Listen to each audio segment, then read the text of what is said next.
The Wind in the Willows by Kenneth Grahame. Chapter 12. The Return of Ulysses. When it began to grow dark, the rat, with an air of excitement and mystery, summoned them back into the parlour, stood each of them up alongside of his little heap, and proceeded to dress them up for the coming expedition. He was very earnest and thoroughgoing about it, and the affair took quite a long time. First, there was a belt to go round each animal, and then a sword to be stuck into each belt, and then a cutlass on the other side to balance it. Then a pair of pistols, a policeman's truncheon, several sets of handcuffs, some bandages and sticking plaster, and a flask and a sandwich case. The badger laughed good-humouredly and said, "All right, Ratty, it amuses you and it doesn't hurt me. I'm going to do all I've got to do with this here stick." But the rat only said, "Please, Badger, you know I shouldn't like you to blame me afterwards and say I had forgotten anything." When all was quite ready, the badger took a dark lantern in one paw, grasped his great stick with the other, and said, "Now then, follow me, Mole first, 'cause I'm very pleased with him. Rat next, Toad last, and look here, Toady, don't you chatter so much as usual, or you'll be sent back as sure as fate." The Toad was so anxious not to be left out that he took up the inferior position assigned to him without a murmur, and the animals set off. The badger led them along by the river for a little way, and then suddenly swung himself over the edge into a hole in the river bank, a little above the water. The mole and the rat followed silently, swinging themselves successfully into the hole as they had seen Badger do. But when it came to Toad's turn, of course he managed to slip and fall into the water with a loud splash and a squeal of alarm. He was hauled out by his friends, rubbed down and wrung out hastily, comforted and set on his legs. But the badger was seriously angry and told him that the very next time he made a fool of himself, he would most certainly be left behind. So at last they were in the secret passage, and the cutting out expedition had really begun. It was cold and dark and damp and low and narrow, and poor Toad began to shiver, partly from dread of what might be before him, and partly because he was so wet through. The lantern was far ahead, and he could not help lagging behind a little in the darkness.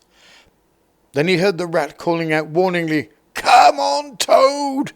and a terror seized him of being left behind alone in the darkness, and he came on with such a rush that he upset the rat into the mole and the mole into the badger, and for a moment all was confusion. The badger thought that they were being attacked from behind, and as there was no room to use a stick or a cutlass, drew a pistol, and was on the point of putting a bullet into Toad when he found out what had really happened. He was very angry indeed, and said, "Now, this time that tiresome Toad shall be left behind." But Toad whimpered, and the other two promised that they would be answerable for his good conduct, and at last the badger was pacified, and the procession moved on. Only this time the rat brought up the rear, with a firm grip on the shoulder of Toad. So they groped and shuffled along, with their ears pricked up and their paws on their pistols, till at last the badger said, "We ought by now to be pretty nearly under the hall." Then suddenly they heard, far away as it might be, and yet apparently nearly over their heads, a confused murmur of sound, as if people were shouting and cheering and stamping on the floor and hammering on tables. The toad's nervous terrors all returned, but the badger only remarked placidly, "They are going it, the weasels." The passage now began to slope upwards. They groped onward a little further, and then the noise broke out again, quite distinct this time, and very close above them. "Hooray! Hooray! Hooray!" they heard, and the stamping of little feet on the floor, and the clinking of glasses, as little fists pounded on the table.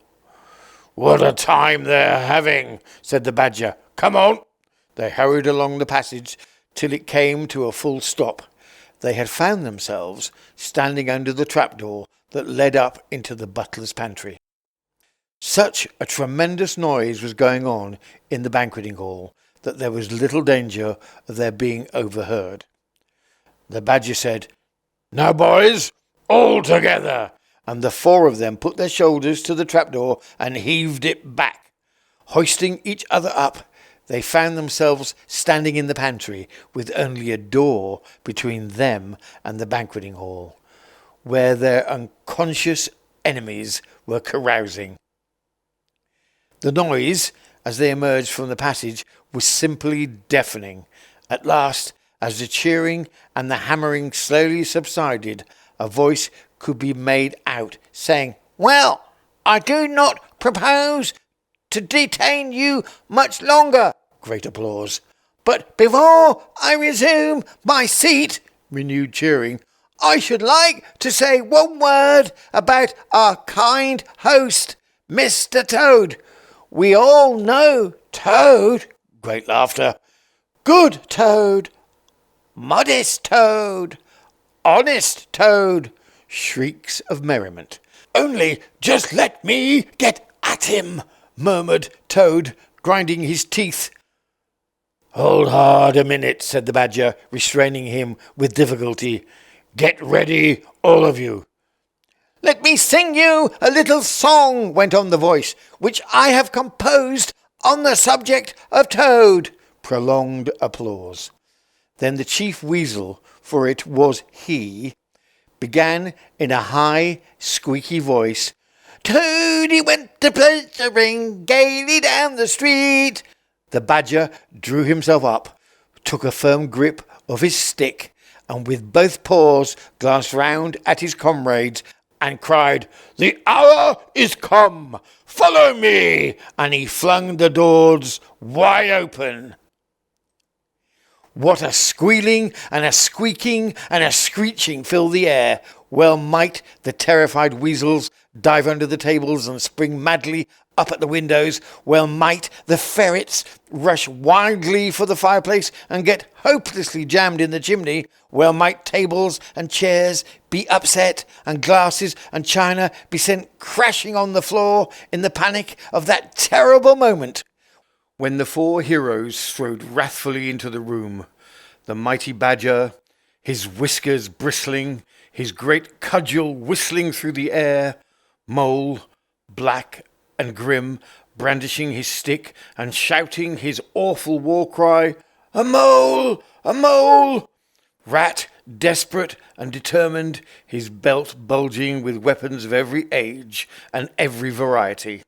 Toad, frenzied with excitement and injured pride, swollen to twice his ordinary size, leaping into the air and emitting toad whoops that chill them to the marrow.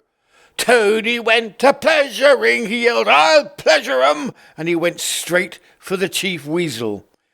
They were but four in all, but to the panic-stricken weasels the hall seemed full of monstrous animals, grey, black, brown and yellow, whooping and flourishing enormous cudgels, and they broke and fled with squeals of terror and dismay, this way and that, through the windows, up the chimney, anywhere to get out of the reach of those terrible sticks. The affair was soon over. Up and down the whole length of the hall strode the four friends, whacking with their sticks at every head that showed itself, and in 5 minutes the room was cleared. Through the broken windows, the shrieks of terrified weasels escaping across the lawn were borne faintly to the ears. On the floor lay prostrate some dozen or so of the enemy, on whom the mole was busily engaged in fitting handcuffs. The badger, resting from his labours, leant on his stick and wiped his honest brow. "Mole," he said, "you're the best of fellows. Just cut along outside and look after those stoat sentries of yours and see what they're doing. I've an idea, thanks to you, we shan't have much trouble from them tonight." The mole vanished promptly through the window, and the badger bade the other two set a table on its legs again, pick up knives and forks and plates and glasses from the debris on the floor, and see if they could find materials for supper. "I want some grub, I do," he said in that rather common way he had of speaking. "Stir your stumps, Toad, and look lively. We've got your house back for you, and you don't even offer us as much as a sandwich." Toad felt rather hurt that the badger didn't say pleasant things to him as he had to the mole, and tell him what a fine fellow he was and how splendidly he had fought, for he was rather particularly pleased with himself and the way he had gone for the chief weasel and sent him flying across the table with one blow of his stick. But he bustled about, and so did the rat, and soon they found some guava jelly in a glass dish, and a cold chicken, a tongue that had hardly been touched, some trifle, and quite a lot of lobster salad. And in the pantry they came upon a basketful of French rolls, and any quantity of cheese, butter, and celery. They were just about to sit down when the mole clambered in through the window, chuckling with an armful of ricels. "It's all over," he reported, "from what I can make out, as soon as the stoats, who were very nervous and jumpy already, heard the shrieks and the yells and the uproar inside the hall. Some of them threw down their rifles and fled. The others stood fast for a bit, but when the weasels came rushing out upon them, they thought that they were betrayed, and the stoats grappled with the weasels, and the weasels fought to get away, and they wrestled and they wriggled and punched each other and rolled over and over till most of them rolled in the river. They've all disappeared by now, one way or another, and I've got their rifles, so that's all right." "Excellent and deserving animal," said the badger, his mouth full of chicken and trifle. "Now, there's just one more thing I want you to do, Mole, before you sit down to your supper along of us. And I wouldn't trouble you, only I know I can trust you to see a thing done, and I wish I could say the same for everyone I know. I'd send Rat, if he wasn't a poet.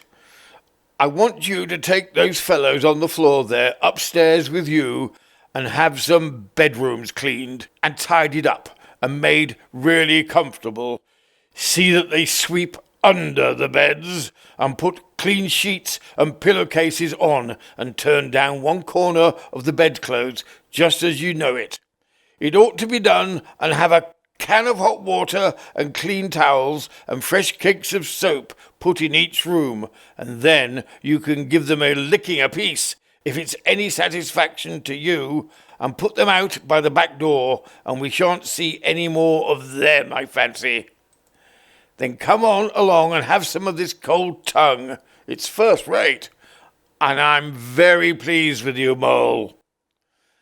The good-natured mole picked up a stick, formed his prisoners up in a line on the floor, gave them the order, "Quick, march!" and led his squad off to the upper floor. After a time he appeared again, smiling, and said that every room was ready and as clean as a new pin. "And I didn't have to lick them either," he added. "I thought on the whole that they had had a licking enough for one night, and the weasels, when I put the point to them, quite agreed with me and said they wouldn't think of troubling me. they were very penitent and said they were extremely sorry for what they had done, but it was all the fault of the chief weasel and the stoats, and if ever they could do anything for us at any time to make up, we have only got to mention it. So I gave them a roll apiece and let them out at the back, and off they ran as hard as they could. Then the mole pulled his chair up to the table and pitched into the cold tongue, and Toad, like the gentleman he was, put all his jealousy from him and said heartily, "Thank you kindly, dear mole, for all your pains and trouble tonight, and especially for your cleverness this morning." The badger was pleased at that and said, "There spoke my brave Toad." So they finished their supper in joy and contentment, and presently retired to rest between clean sheets, safe in Toad's ancestral home, won back by matchless valour, consummate strategy, and a proper handling of sticks.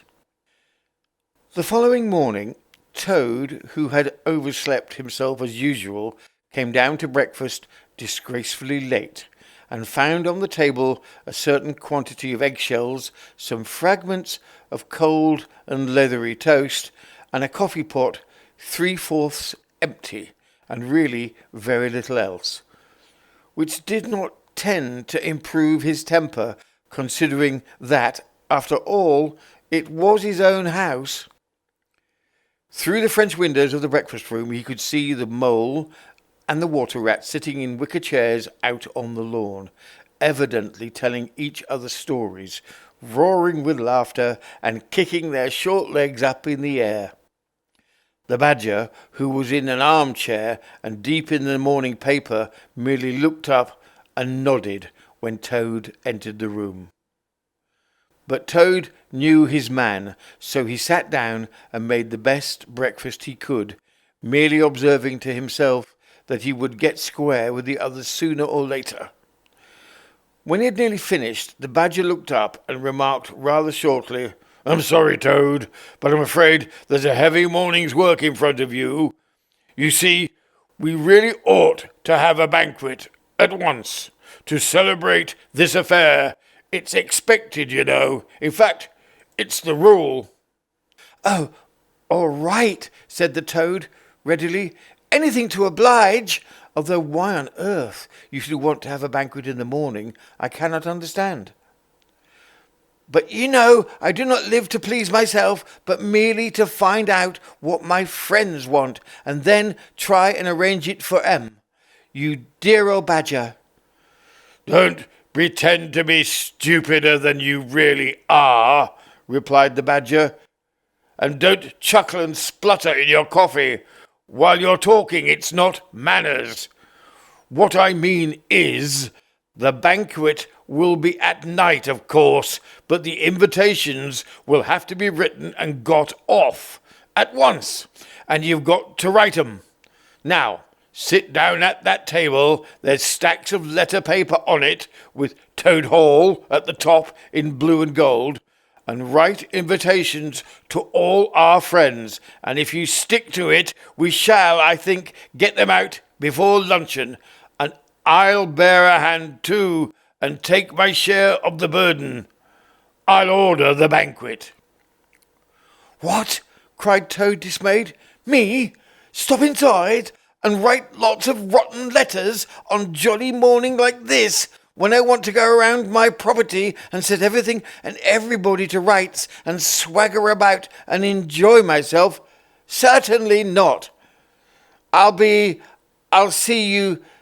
Stop a minute, though. Why, of course, dear badger, what is my pleasure or convenience compared with that of the others? You wish it done, and it shall be done. Go, badger, order the banquet, order what you like, then join our young friends outside in their innocent mirth, oblivious of me and my cares and toils. I sacrifice this fair morning on the altar of duty and friendship." The badger looked at him very suspiciously, but Toad's frank, open countenance made it difficult to suggest any unworthy motive in this change of attitude. He quitted the room accordingly in the direction of the kitchen, and as soon as the door had closed behind him, Toad hurried to the writing table. A fine idea had occurred to him while he was talking. He would write the invitations, and he would take care to mention the leading part he had taken in the fight, and how he had laid the chief weasel flat, and he would hint at his adventures, and what a career of triumph he had to tell about.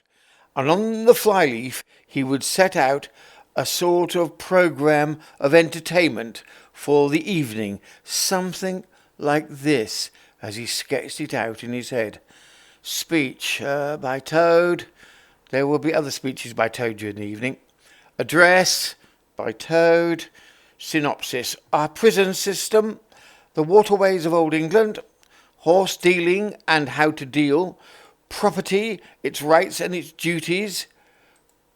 Back to the land. A typical English squire. Song by Toad, composed by himself. Other compositions by Toad will be sung in the course of the evening by the composer. The idea pleased him mightily, and he worked very hard and got all the letters finished by noon, at which hour it was reported to him that there was a small and rather bedraggled weasel at the door, inquiring timidly whether he could be of any service to the gentleman. Toad swaggered out and found it was one of the prisoners of the previous evening. Very respectful and anxious to please, he patted him on the head, shoved the bundle of invitations into his paw, and told him to cut along quick and deliver them as fast as he could, and if he liked to come back again in the evening, perhaps there might be a shilling for him, or again, perhaps there mightn't. And the poor weasel seemed really quite grateful and hurried off eagerly to do his mission. Where the other animals came back to luncheon, very boisterous and breezy after a morning on the river, the mole, whose conscience had been pricked, looked doubtfully at Toad, expecting to find him sulky or depressed. Instead, he was so uppish and inflated that the mole began to suspect something, while the rat and the badger exchanged significant glances.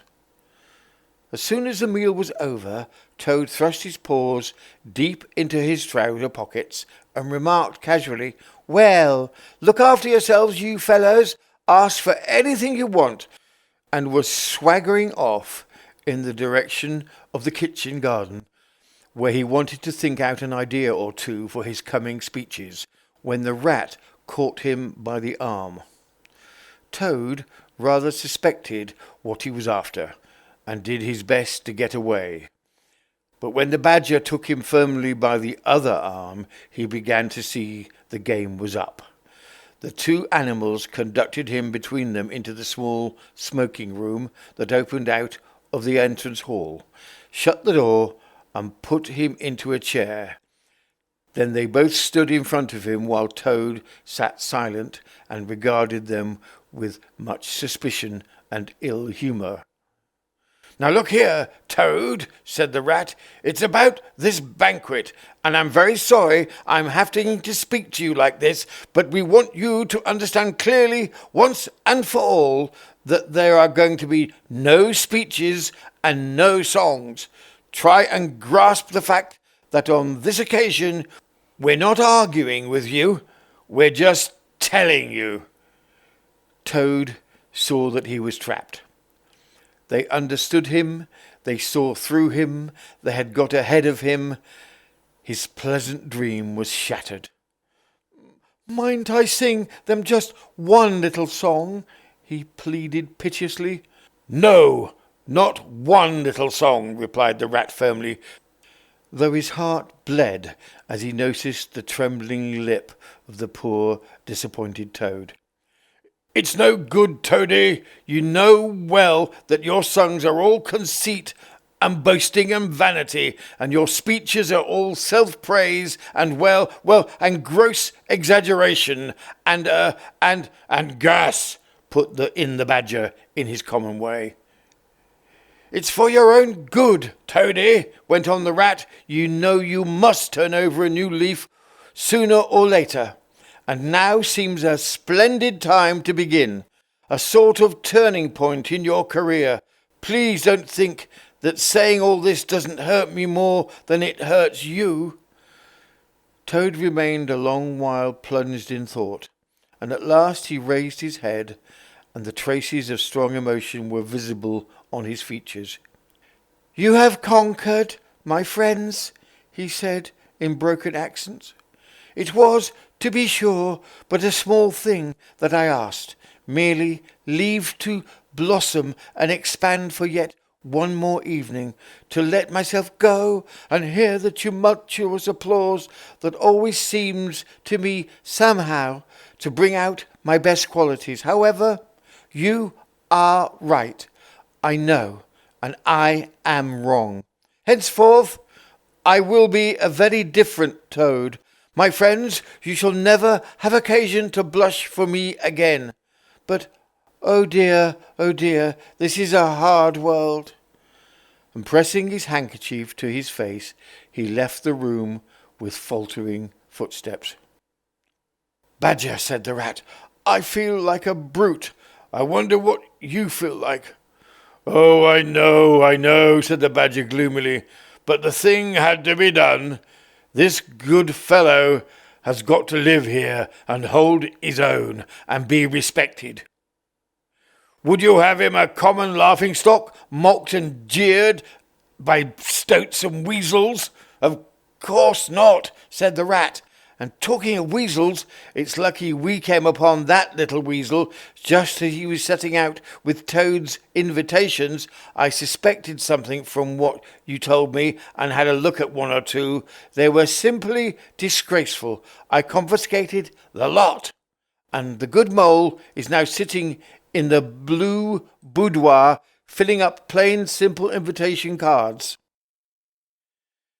At last, the hour for the banquet began to draw near, and Toad, who on leaving the others had retired to his bedroom, was still sitting there, melancholy and thoughtful, his brow resting on his paw.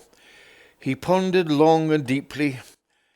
Gradually his countenance cleared, and he began to smile, long, slow smiles.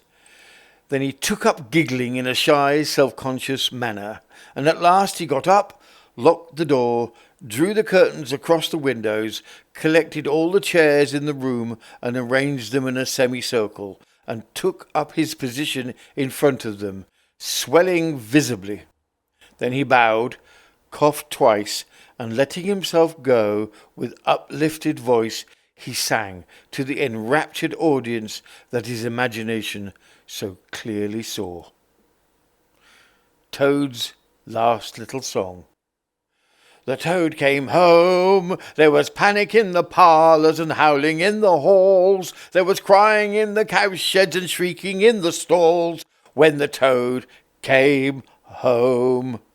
When the Toad came home.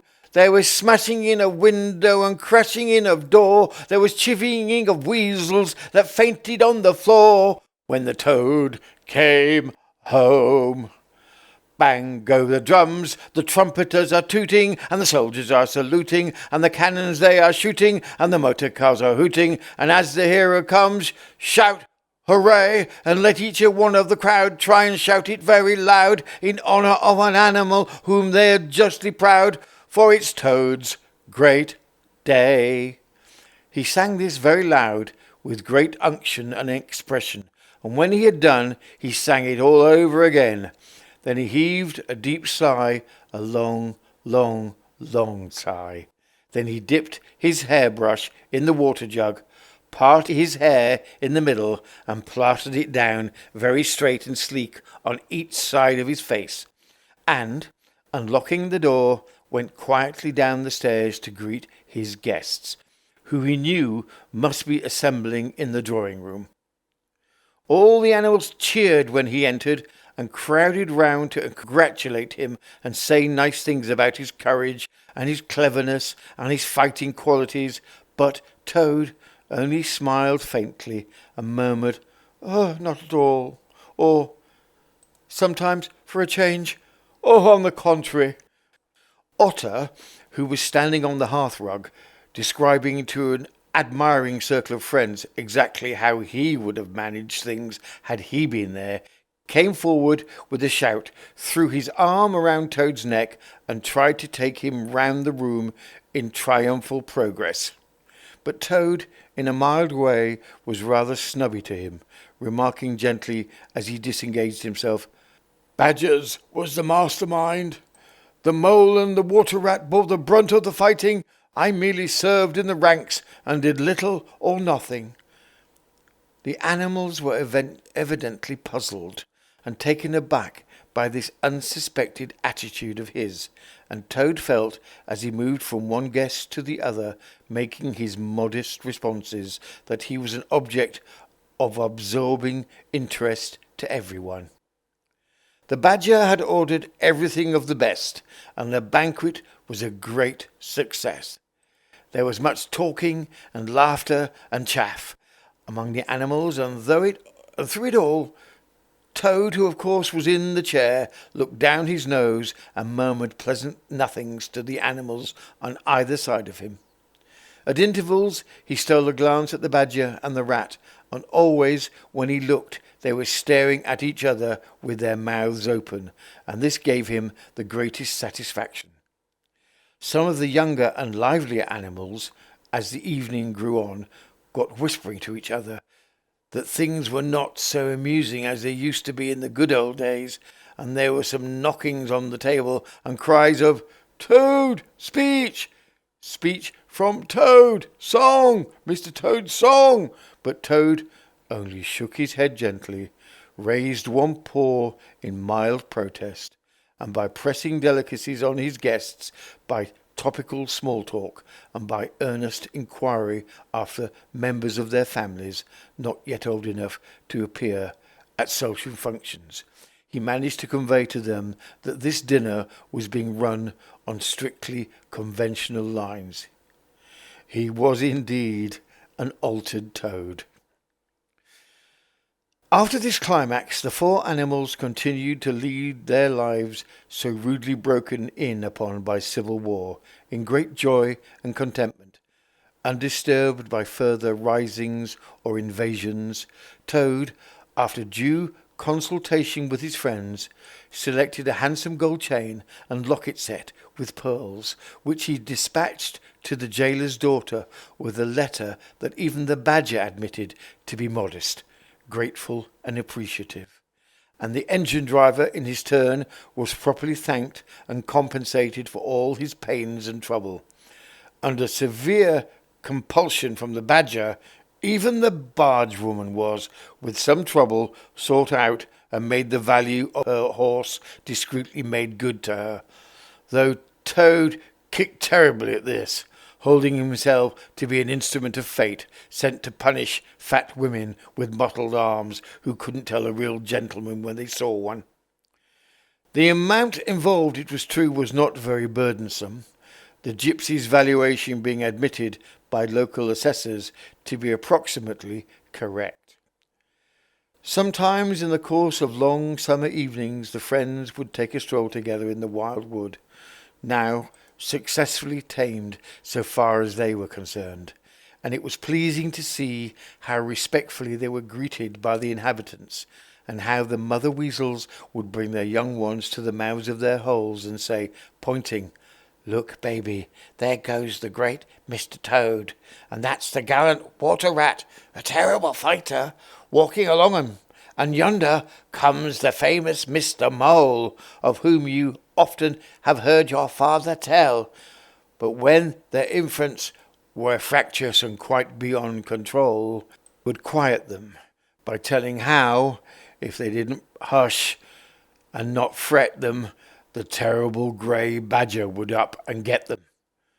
This was a base libel on Badger, who, though he cared little about society, was rather fond of children, but it never failed to have its full effect.